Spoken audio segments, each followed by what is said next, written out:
why do we worship? 1 Chronicles 16:23. Sing to the Lord, all the earth. Proclaim his salvation day after day. Declare his glory among the nations, his marvelous deeds among all people. For great is the Lord, and most worthy of his praise. He is to be feared above all gods. For all the gods of the nations are idols. Worship the Lord in the splendor of his holiness. Tremble before him, all the earth. So why do we worship? We worship to place adoration on who God is in our lives. He is love. He is peace. He is joy. He is the reason that we worship.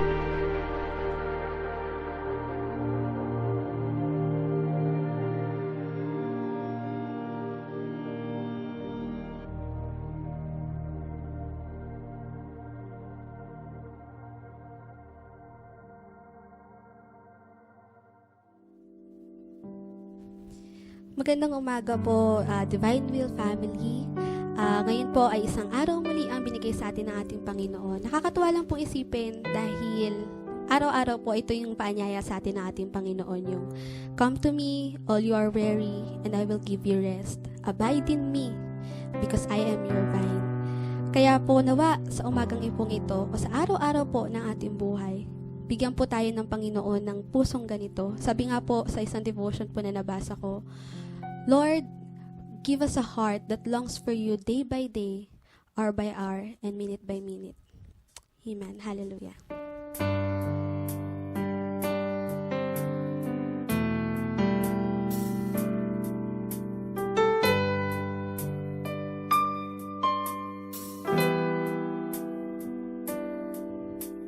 Father God, I come into your presence. With all my heart I come to sing your praises. I want to feel your embrace, your love and your grace. With a passion in my heart, I desire to seek your face. Father God, I come into your presence. With all my heart I come to sing your praises. I want to feel your embrace, your love and your grace. With a passion in my heart, I desire to seek your face. Draw me in your presence, oh Lord. Draw me near to you, oh loving God.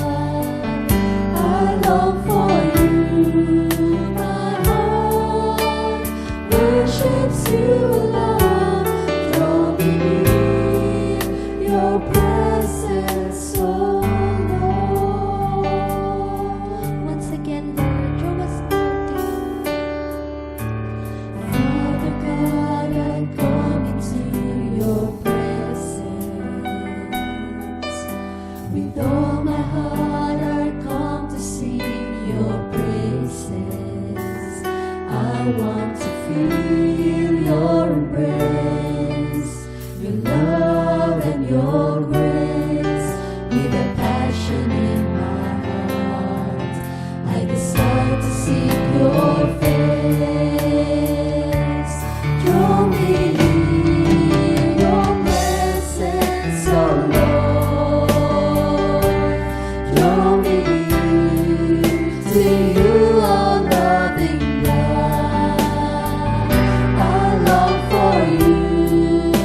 alone deserve all praise.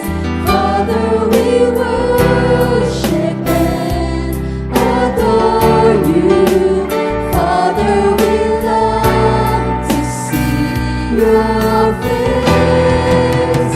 For you alone deserve all glory. For you alone deserve all praise. Father, we love you and we worship you this day. Our Lord is our Prince of Peace. You are the peace that guards my heart, my help in times of need. Yes, you are the hope that will lead us, Lord. You are the hope that leads me on and brings me to my knees. So there we find you waiting, For Lord. there Thank you, Lord Jesus, because you keep on waiting on us. and there I find relief. So with all my heart I worship, and unto you I sing. For you alone deserve all glory. For you alone deserve all praise. Father, we worship and adore you. Father, we love to see your face. For you alone deserve all glory. For you alone. Oh, Father, we worship and adore you. Father, we worship and adore you. Father, we love to see your face. For you alone deserve all glory. For you alone deserve Lord, we love you. We love you, Lord Jesus. Father, we worship and adore you. Father, we love to see your face. For you alone deserve all glory. For you alone deserve all praise. Father, we love you and we worship you this day. Father, we love you and we worship you this day.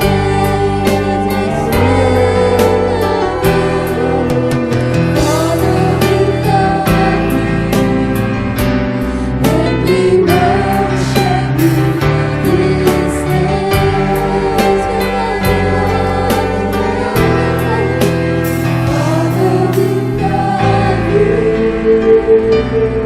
and we worship you this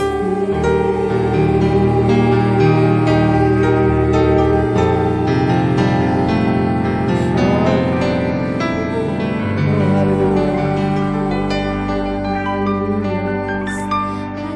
Praise you, Lord Jesus. Praise you, Lord Jesus. Truly, oh God, you deserve all the glory. You deserve all the praises, Panginoon. You deserve all the love, oh Lord Jesus. All our hands, Panginoon, na nakataas sa iyo, Panginoon. At higit sa lahat-lahat ng aming palakpak, ang aming pag-awit, Panginoon, kahit ano sambitin ng aming mga labi, Lord Jesus. Lord, you deserve it all because you are the Lord, you are the God, the one true God, Panginoon, ang aming Savior, ang aming Rescuer, Lord Jesus, our great provider, higit sa lahat, our Prince of Peace, Lord God. Sa kabila ng lahat ng ito, Lord Jesus, you are our very great help in times of this need, Lord Jesus. Salamat po, Panginoon, purihin ka po't sambahin ka. Sa pangalan ni Jesus. Amen.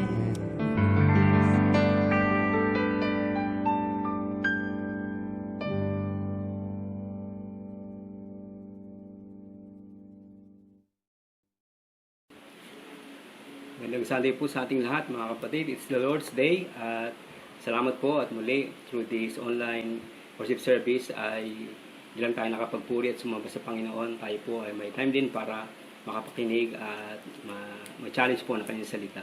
Tayo pong lahat ay without exception, tayo po ay nagkakaroon ng mga special events or days sa buhay natin. Halimbawa, birthdays, di ba? Anniversaries, halimbawa, wedding anniversary, ano pa ba? Yung mga first time na magkakaroon ng baby, na young couple, nagkakaroon ng baby shower, pag gumagraduate ang isang estudyante, no? Siya po ay pinaghahanda. At marami pang ibang special occasions na tayo po ay nagiging involved. At usually, ang prominent dito ay may pinaghahanda, no ba? May kainan, may kasiyahan, pero ang isa sa pinakamahalaga pa rin ay yung mga gifts na binibigay, mga regalo. Amen, no? Tayo ho, experience natin yan, na bibigyan tayo ng mga regalo, at natutuwa tayo, especially kapag yung naibigay sa atin ay quite expensive. Kasi po, manifestation yon na yung nagbigay sa atin ay pinapahalagahan tayo bilang recipient ng gift. At tayo din naman po, hindi po ba, bibigay din tayo ng gift, and we see to it na may bagay yung binibili nating gift. Just to show the person na valuable siya, mahal natin siya, kaya ganun, special yung gift natin. Talagang merong kamahalan, sabihin natin. Although hindi naman doon nasusukat yun, pero alam din natin na kapag special ang tao sa atin, mahal natin isang tao, asawa man natin ito, mga anak o kaibigan, binibigyan natin talaga ng pansin na niregaluhan natin ng something special, something valuable. Amen, ho? Sa spiritual realm po, ganun din, mga kapatid, sa relasyon natin sa Diyos. Ang involved po yung pagbibigay ng gift. At ang gagamitin po nating term ay offering, pag-o-offer. Of course, malawak po ito. Hindi lang ako tumutukoy sa offering tungkol sa material. Hindi, the offering of our lives to God. At yun po yung papag-aralan natin sa umagang ito. At it's either offering or sacrifice. Yun po yung term na gagamitin ko. But most of the time, i-interchange ko na lang itong dalawang ito. So, ang text po natin ay nasa 1 Chronicles, chapter 21, verses 18 to 27. So, may kahabaan to, pero kailangan nating basahin para po meron na tayong grasp ng narrative at ng substance ng passage na ito. Sabi po sa verse 18, Then the angel of the Lord ordered God to tell David to go up and build an altar to the Lord on the threshing floor of Araunah the Jebusite. So David went up in obedience to the word that God had spoken in the name of the Lord. While Araunah was threshing wheat, he turned and saw the angel. His 4 sons who were with him hid themselves. Then David approached, and when Araunah looked and saw him, he left the threshing floor and bowed down before David with his face to the ground. David said to him, Let me have the site of your threshing floor so I can build an altar to the Lord, that the plague on the people may be stopped. Sell it to me at the full price. Araunah said to David, Take it, let my lord the king do whatever pleases him. Look, I will give the oxen for the burnt offerings, the threshing sledges for the wood, and the wheat for the grain offering. I will give all this. Sabi po ni David, verse 24, But King David replied to Araunah, No, I insist on paying the full price. I will not take for the Lord what is yours, or sacrifice a burnt offering that costs me nothing. So David paid Araunah 600 shekels of gold for the site. David built an altar to the Lord there and sacrificed burnt offerings and fellowship offerings. He called on the Lord, and the Lord answered him with fire from heaven on the altar of burnt offering. Verse 27, Then the Lord spoke to the angel, and he put his sword back to its sheath. No? Ang background po nito, ang context, bakit nagkaroon ng plague for 3 days at maraming namatay at sinisi ni David ang kanyang sarili kasi nga po siya naman talaga ang may kasalanan. Dahil po ganito ang nangyari sa verse 1 at following verses ng chapter 21 ng Chronicles, matapos magapi na ni David ang lahat ng mga kaaway, kingdoms na lumalaban sa Israel, meron ng time of peace during that time. Pero siya po ay hindi naging kampante. Wala po siyang magawa. One time, ang ginawa niya, sabi niya kay Joab, yung isa sa pinaka-leading commander niya, magkaroon tayo ng census, bilangin natin kung ilan ang army natin, ang sundalo natin. Ito po ay hindi naging welcome kay Joab. Sa verse 3 po, chapter 21, But Joab replied, May the Lord multiply his troops 100 times over. My lord the king, are they not all my lord's subjects? Why does the Lord want to do this? Why should he bring guilt on Israel? So meron na hong kaba si Joab na baka hindi yun magustuhan ng Diyos dahil loyal naman sa kanyang mga sundalo kay David at matatapang ito at handang mamatay para sa kanya at sa kaharian ng Israel. Pero insistent po si David. So ang nangyari, natuloy yung census. At ito po yung report. Sabi po ni Joab sa verse 5, Joab reported the number of the fighting men to David. In all Israel, there were 1,100,000 men who could handle a sword, including 470,000 in Judah. Ganun po karami. More than 1,000,000 ang army ni David. Pero sa verse 6 po, ito yung malungkot. But Joab did not include Levi and Benjamin in the numbering because the king's command was repulsive to him. This command was also evil in the sight of God. So he punished Israel. Yun po, no?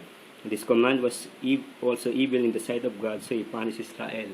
Hindi nagustuhan ng Diyos ang ginawang pagsenso si David kasi po indikasyon ito ng pagiging independent niya, kawalan niya ng tiwala sa Diyos, at inisip niya na ang kanyang army ang magliligtas sa kanya sa Israel laban sa kanilang kaaway, hindi ang kapangyarihan ng Diyos.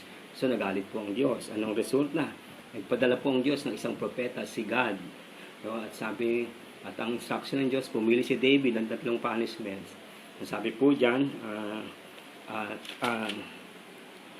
magkakaroon ng 3 years ng famine, 3 taon ng tagutom, or magkakaroon ng 3 months, sasakupin sila ng kanilang kaaway, or 3 days, magkakaroon ng plague sa pamagitan ng isang anghel. Kakaroon ng sakit ng peste for 3 days. At ang pinili po ni David ay yung huli. Sabi niya sa verse 13, David said to God, I am in deep distress. So, lungkot na lungkot siya. No? Let me fall into the hands of the Lord, for His mercy is very great, but do not let me fall into the hands of men. No? Rather than ako masakop ng kaaway ang aking bayan, doon na lang ako sa kamay ng Diyos kahit na 3 araw na magkaroon ng peste. Pero nagkaroon ho ng peste, ang sabi po dyan sa verse 14, 70,000 ang namatay na mga lalaki. Malamang marami doon mga sundalo. Lungkot na lungkot si David, sabi niya, Lord, itigil mo na po yung play. Nagsisisi na po ako. Parang mangyari yon, ang sabi ng Diyos, gumawa siya ng altar.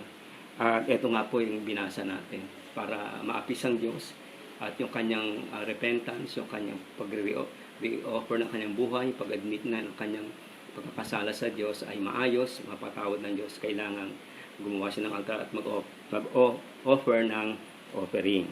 Amen ho mga kapatid. So ang ating pong title ay costly offering. A costly offering.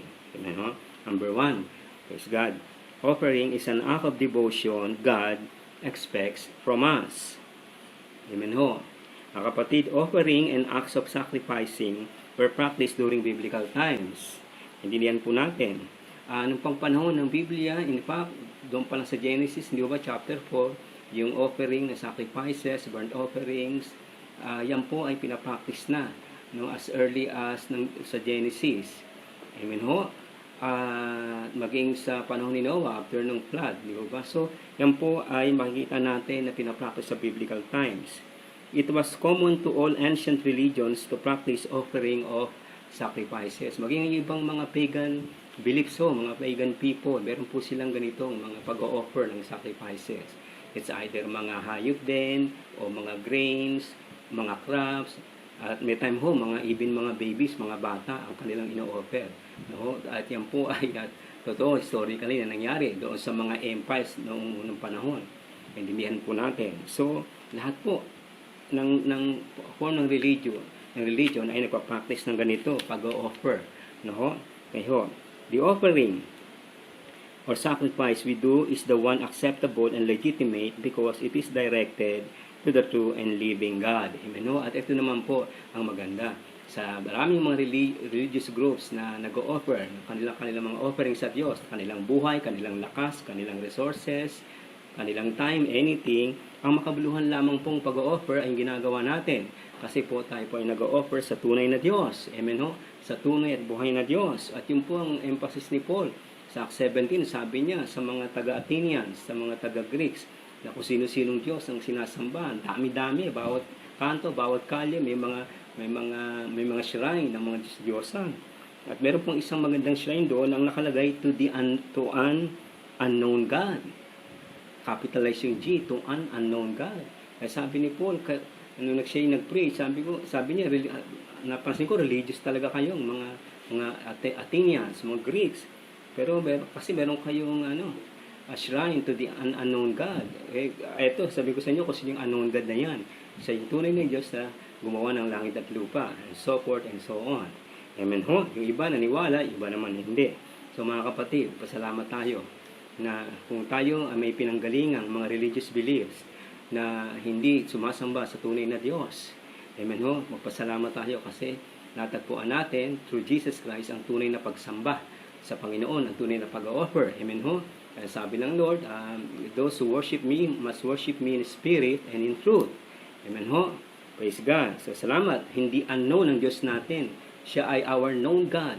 The God who reveals Himself through His Son ho, sa Kanyang salita. Amen ho? Kaya hindi tayo maliligaw. Paano tayo makikipag-relate sa Diyos? Kasi yung tunay na Diyos na nangungusap sa atin, nagre-respond sa atin, at nag-iwan siya ng Kanyang salita para gumabay sa buhay natin at lalo natin siyang makilala. Amen. The theme of offering one's life to God is taught throughout God's Word. Okay ho? Medyo marami itong scriptures natin. Exodus 19:10, and the Lord said to Moses, go and consecrate them today and tomorrow. Have them wash their clothes and be ready by the third day. Because on that day the Lord will come down on Mount Sinai in the sight of all the people. Amen. Sa Joshua 3:5, Joshua told the people, consecrate yourselves, for tomorrow the Lord will do amazing things before you. So, marami po akong passages sa Old Testament. Pero ito lamang pong dalawang ito, indikasyon na noon pa sa Old Testament, yung pag-o-offer ng buhay o ng hayop o ng pera, ng anything, pag-sacrifice sa tunay na Diyos ay ginagawa na. Sa New Testament to, punta tayo. Romans 12:1-2.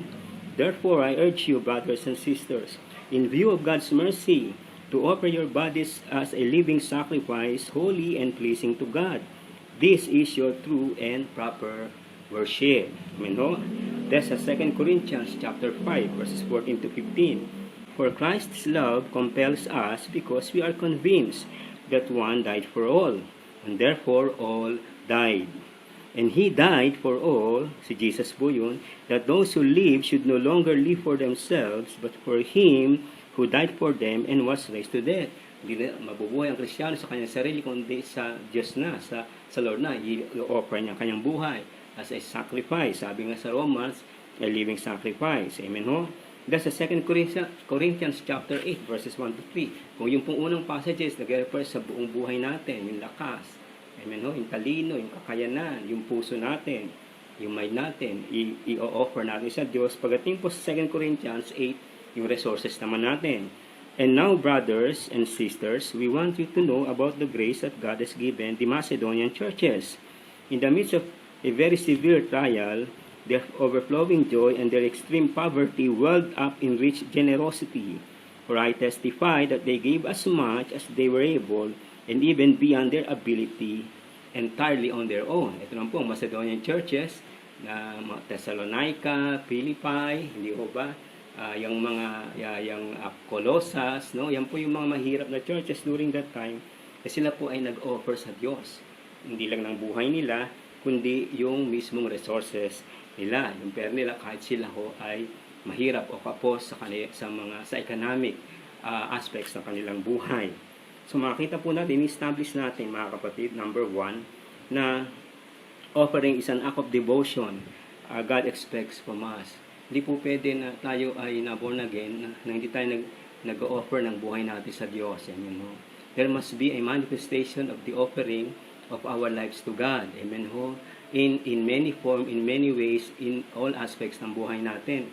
Yun po ang establish natin sa ating point number 1. Offering is an act of devotion God expects from us. So, ang relasyon natin sa Diyos, hindi siya passive, hindi siya pakuya-kuyakoy, no? Hindi siya para tayong namamasyal sa beach, hindi ho. It entails the offering of our lives, of our strength, of our talents, abilities, no, of our time, of our resources. Amen ho. Kasi yung Diyos na ating ino-offeran ng lahat natin ay yung tunay at buhay na Diyos. And we're right on target kasi yun pong ginagawa natin kamukha ngayon. Amen ho. A while ago we worship the Lord, we sang praises to Him. Ngayon ho, we enthrone Him sa pamamagitan ng Kanyang salita. That's it.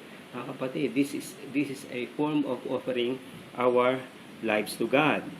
Number 2, mga kapatid, our offering to God takes place at a cost. Ulitin ko, our offering to God takes place at a cost.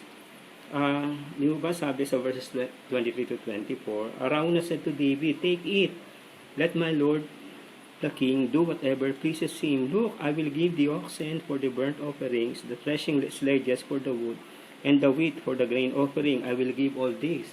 Malaking tulong na to kay David kasi siya po ay nagluluksa, nahihirapan siya, nag-struggle siya maigi. So, kung malaking tulong na eto na, sa'yo na po ito, hari, lahat. Everything sa'yo na. Lahat ng kakailangan mga mo sa offering, eto na lahat.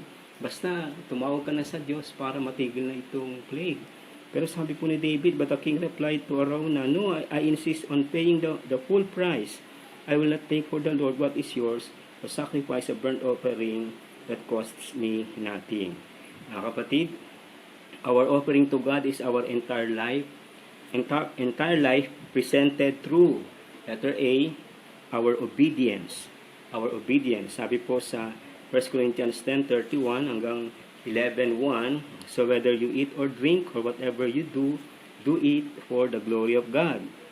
Follow my example as I follow the example of Christ. Ang una pong offering natin sa Diyos mismo yung buhay natin, kamukha ng sinabi sa Romans 12. Kaya kita nyo mga kapatid, ano naman daw ang ginagawa natin, no? Tayo man po ay engineer, tayo man po ay estudyante, tayo man po ay magulang o anak o professional o anong estado ng buhay natin, basta po tayo nasa Panginoon, tayo po ang inaasahan po ng Diyos sa atin, ang entirety ng buhay natin ay i-present po natin sa Kanya. Kaya ano man ang ginagawa natin, amen ho? Ito po ay gagawin natin para sa Diyos. Ang ating trabaho, tayo nagtatrabaho, hindi lang yun para iniisip natin para kumita tayo, mahalaga yun. At para tayo ay nagsisikap para mag-promote tayo, mahalaga rin yun. At tandaan po natin, kaya tayo may trabaho, bibigay yun ng Diyos. And so, we might as well na as we work, maisip natin ng Diyos, Lord, salamat sa trabaho ito. Hindi ito madali, nahirapan ako, natatapig ako, nakakahasel, minsan hindi pa maganda yung working environment, pero salamat. At this point ang buhay ko, ito yung binigay mo na means of livelihood. So, thank you Lord, thank you Lord. So, ano man po ang ginagawa natin, amen no? Saan mang aspect tayo nandoon sa buhay natin, tandaan po natin, yung entirety ng buhay natin, sakop siya ng Diyos, sakop siya ng Panginoon. So, in that sense, ino-offer natin, isinusunod natin ang buhay natin sa Diyos. Kaya sabi ni Paul, follow my example as I follow Christ. So, ano po yung sinasabi ng Lord sa kanyang salita? Hindi laging madaling makasunod sa Diyos. Nag-struggle tayo, nahirapan tayo. Ganun pa man, kailangan po sumunod tayo sa Panginoon. Amen ho? It is not always easy to obey God's word. Alam natin yan. Pero yung mga nagagawa natin, nasusunod natin, salamat sa Panginoon, sa biyaya at lakas niya. At sa mga nag-struggle tayo sa ating pagsunod, there are times, salamat din kasi nandiyan ang Diyos para i-challenge pa tayo na magpatuloy sa Kanya. Kaya we follow the Lord hanggang sa matapos yung inumpisa niya sa buhay natin. Amen ho? Ang pag-offer natin sa Diyos palagi, pag in-offer natin ang buhay natin sa Diyos, laging mayroong hindrances yan. Hindi naman tayo bibigyan ng easy time sa limputang ito para makapag-offer sa Diyos ng buhay natin. Tandaan natin yan. But, just the same, kailangan po mag-offer tayo ng ating buhay sa Panginoon. Our offering to God is our entire life. Presented to, letter A, obedience, our obedience. Letter B, with the material blessings or resources God is providing us. 2 Corinthians chapter 8, verses 8 to 9. I am not commanding you, but I want to test the sincerity of your love by comparing it with the earnestness of others. For you know the grace of our Lord Jesus Christ, that though he was rich, yet for your sake he became poor, so that through his poverty we might become rich. 2 Corinthians chapter 9, verses 6 to 8. Remember this, whoever sows sparingly will also reap sparingly, and whoever sows generously will also reap generously. Each of one should give that what you have decided in your heart to give, not reluctantly or under compulsion, for God loves a cheerful giver, and God is able to bless you abundantly, so that in all things, at all times, having all that you need, you will abound in every good work. O, ito na po. This time around, kinakausap ni Lord, ni Paul, ang mga taga-Corinto, a very rich and influential early church at that time. Na nangako, natutulong sa Jerusalem Church na kanilang resources. Kasi po, nagkaroon ng taggutom, maraming nahirapan ng mga manampalataya. Tinigil po nila yung missionary offering nila, yung tulong nila. Kaya sinali sila ngayon ni Paul. Ipagpatuloy nyo yung pangako nyo. Kasi ang mga churches sa Macedonia na mahihirap, hanggang ngayon tinutuloy nila yung pag-offer nila ng kanilang pera kahit nahihirapan sila, kahit mahirap sila para lang tumulong. At mga kapatid, ang pag-offer sa Diyos, hindi lamang yung lakas natin, hindi lamang yung isip natin, puso natin. Maging yung bulsa po natin, amen, no? Yung resources natin, yung economic aspect ng buhay natin. Tandaan po natin yan. Hindi po pwede na ang offering natin sa Diyos. Pastor, naglilingkod naman ako sa Diyos eh. That's correct, that's right, that is pleasing to God. Pastor, nagpupuri naman ako sa Diyos, nag-worship ako sa Diyos. Tama din yun. Okay sa Panginoon yun. Amen. No? Pastor, magbibigay naman ako ng time sa Lord eh. In fact, hindi lang ako natin pag Sunday, kahit nga sa mga midweek, marami akong ginagawa para sa Lord. Salamat sa Lord. Tama ho yan. Pero tandaan po natin, kasama sa pag-offer natin sa Diyos, sa pag-sacrifice natin sa Diyos, yung economic aspect ng buhay natin, yung bulsa natin, naintindihan po natin. Kaya nga, tayo ay mayroong pag-offer sa Diyos. Ang standard natin, we practice tithes and offering. Alam po natin yan. Although yung iba, siguro, meron silang mga questions sa tithes, pero tayo hindi. No? We stand by our conviction that it is pleasing to God, it is acceptable to Him that we offer Him our tithes and also our offerings, mga kapatid. So, tandaan po natin, kasama po yan. No? Why? Pastor, why? Kasi, ang Diyos po ang nagbibigay sa atin ng lahat. Amen ho. In fact, everything that we have in life right now, ang mga resources natin, materially speaking, ang buong sweldo natin, ang buong economic gains natin, galing lahat yan sa Diyos. Pinagkatiwala lamang po yan, mga kapatid. At kaya po tayo may offering, meron tayong tithing na pinapractice. Ito po ay safety nets para sa atin. Para maintindihan natin na doon sa prosperity na tinataglay natin, sa abundance na tinataglay natin, somewhere doon sa abundance na yan, nandoon ang picture ng Diyos. At nandoon meron siyang para sa Kanya dyan. And we ought to give it back to God. Kasi ang lahat ng yan ay naging posible kasi binigyan niya tayo ng lakas, ng talino, ng kakayanan at ng lahat ng kinakailangan para magkaroon po tayo ng mga resources sa buhay, trabaho. Galing po sa Panginoon yan.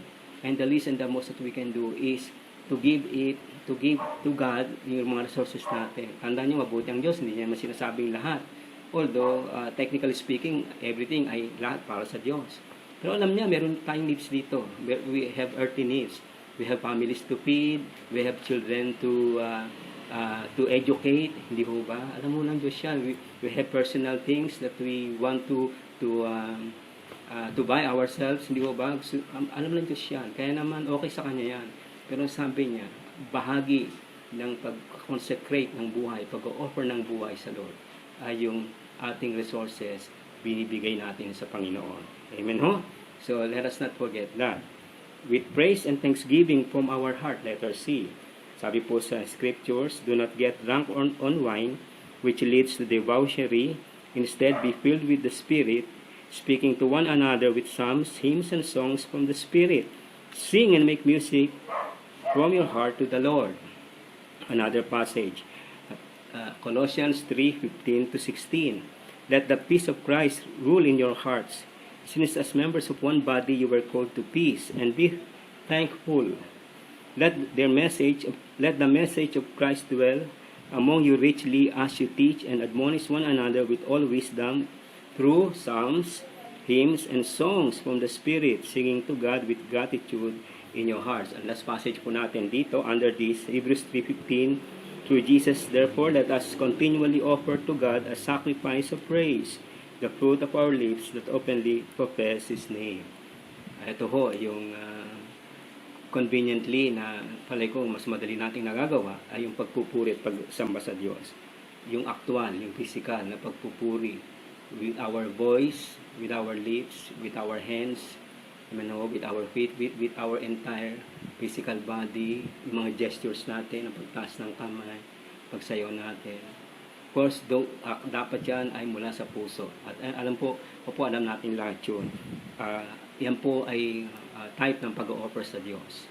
So, hindi lamang yung buhay natin, yung lakas natin, yung time natin, yung obedience natin, hindi lamang yung offering, hindi lamang yung dahil gumawa ang Diyos ng mabuti sa atin, mahabagi siya sa atin, so we respond sa pag-offer ng ating buhay sa Kanya.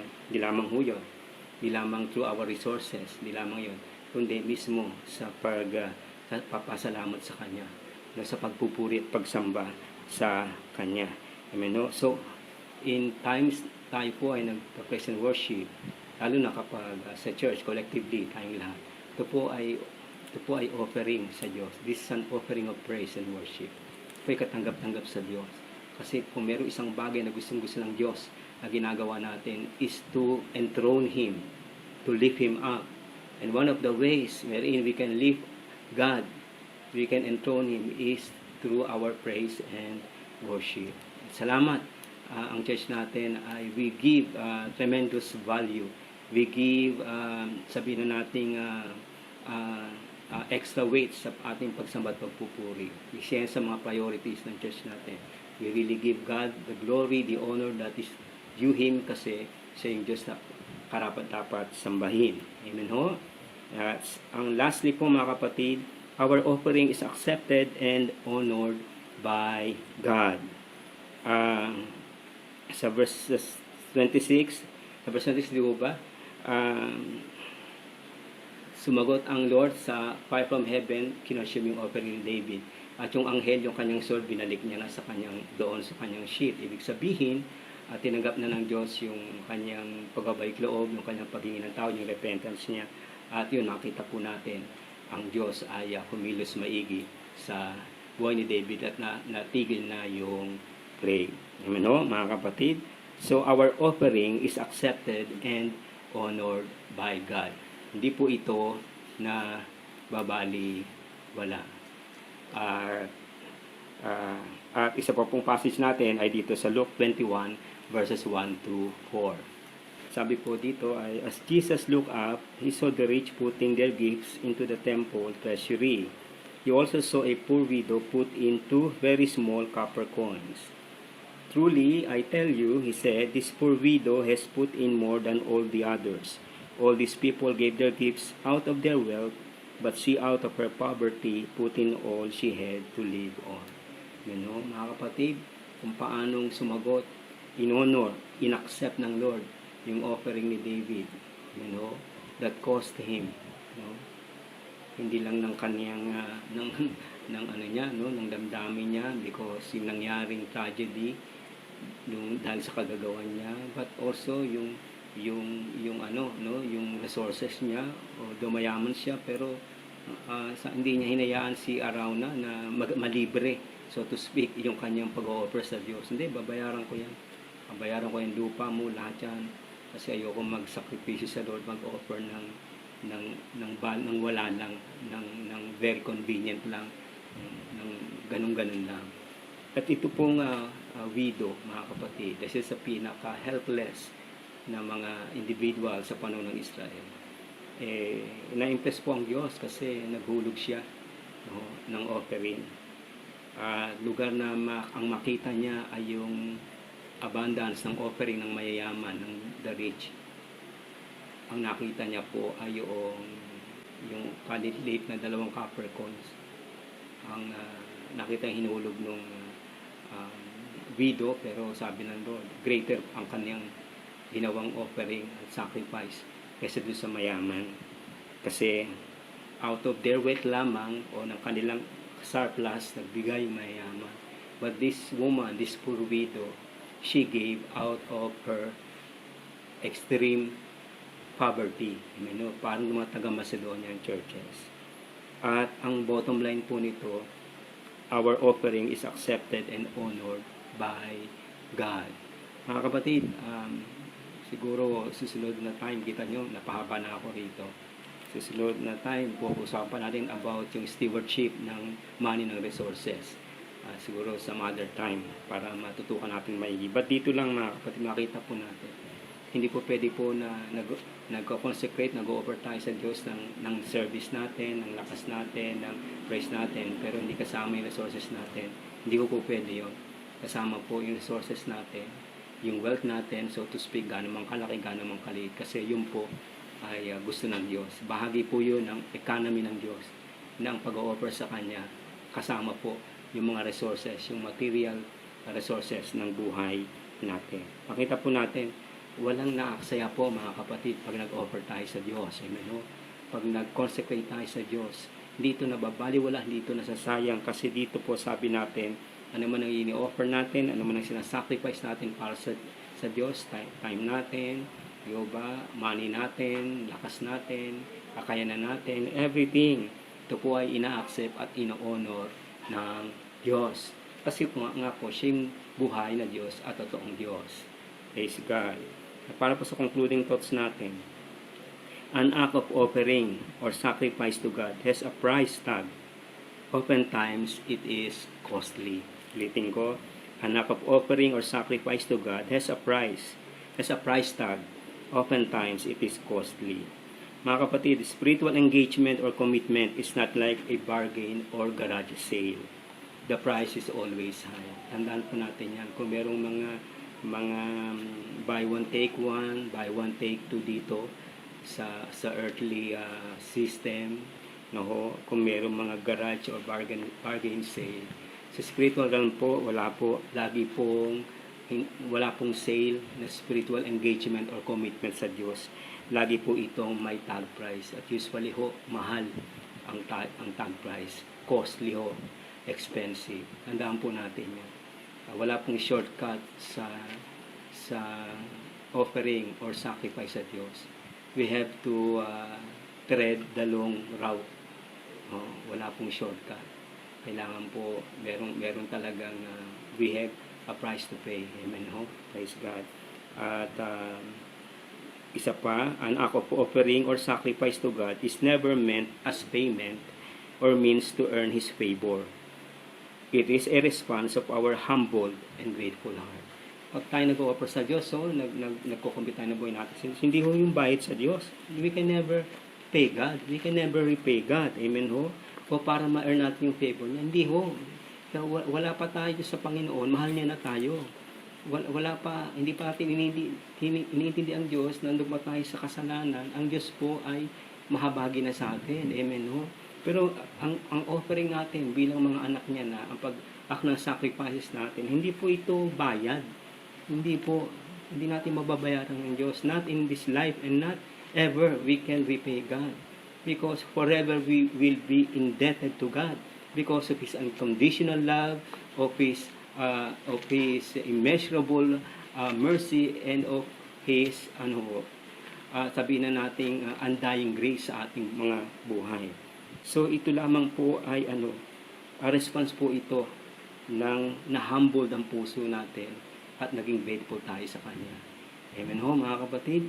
Kaya tandaan po natin, ang pag-aak ng offering sa Diyos ay katanggap-tanggap po sa Kanya. Praise God. Nawa po ngayon na alam ko economically speaking mahirapan tayo dahil sa lockdown.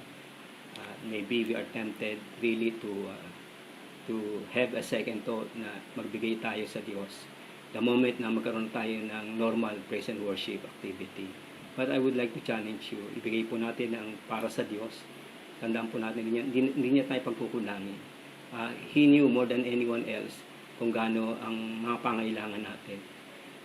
Kita po natin dito sa widow. Hindi naman tinignan ng Diyos kung magkano yung binigay, kundi o yung amount ng binigay, kundi ano yung natira sa widow.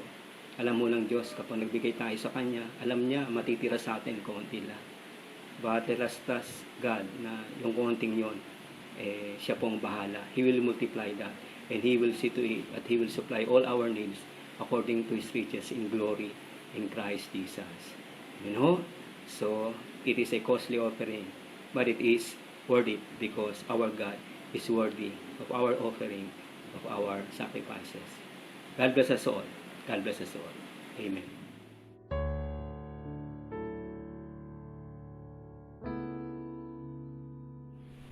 Amen. Mga kapatid, bago po tayo mag-closing prayer and benediction, maging papasalamat po tayo sa worship team sa kanilang pangunguna sa atin sa praise celebration natin.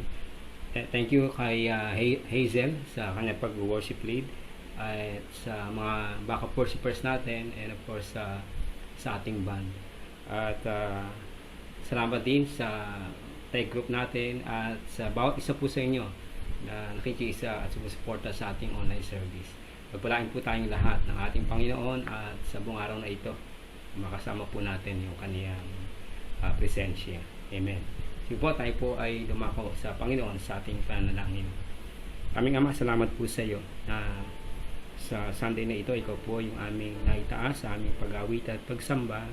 Salamat din sa liwanag ng iyong salita na pinakita mo po sa amin na mahalaga para sa iyo na kami ay nag-o-offer at nagbibigay ng sacrifices namin sa iyo sa lahat ng aspects ng buhay namin. Salamat Lord, pinakita mo sa amin na hindi ito nababaliwala. Ito ay mahalaga, although kailangan namin talagang gawin ang lahat kasi po hindi ganong ka-easy, Panginoon, yung aming pag-relate sa iyo. Gusto mo Lord maging very serious kami sa aming relasyon sa iyo. So Lord, patuloy sa aming pinag-usapan kanina ay lalo kaming mag-offer at magbigay ng sacrifices namin sa iyo bilang pagkilala namin sa iyong kagandahang loob, katapatan, biyaya sa aming mga buhay. Maraming pong salamat sa oras na ito, O Diyos, sa aming pagkatapos, parating mo po ang iyong mayamang pagpapala sa bawat isa. Mga kapatid, ang ating Diyos na kailanman ay hindi nagbabago, ang ating Diyos Ama na kung saan siya po ay hindi katulad ng isang shadow na nagbabago o nawawala. Ang kanya pong pag-ibig ay magpawalang hanggan. Ang ating Panginoong Kristo na kanyang biyaya ay hindi magmamaliw. Ang kanyang kaligtasan ay patuloy nating maranasan. Maging ang lakas, gabay at pangungusap ng Espiritu ng Diyos. Yan po ay maranasan natin sapagkat alam po ng Diyos na siya po ang pag-asa natin sa buhay. Kaya sumayin niyo po ang lahat ng pagpapalang ito sa buong linggong ito at sa isang linggong papasok. Ang mayamang pag-iingat at pagbabantayan ng Diyos ay sumating lahat. Nawa sa kanyang biyaya din ay maging mas maayos na ang sitwasyon ng ating bansa at ng buong mundo. Dahil Diyos po siya na laging lilingap sa ating lahat. Sumayin niyo po ang pagpapala ng ating Diyos sa pangalan ng Ama, ng Anak at ng Espiritu Santo. Amen. God bless us all. Muli, magandang tanghali sa ating lahat.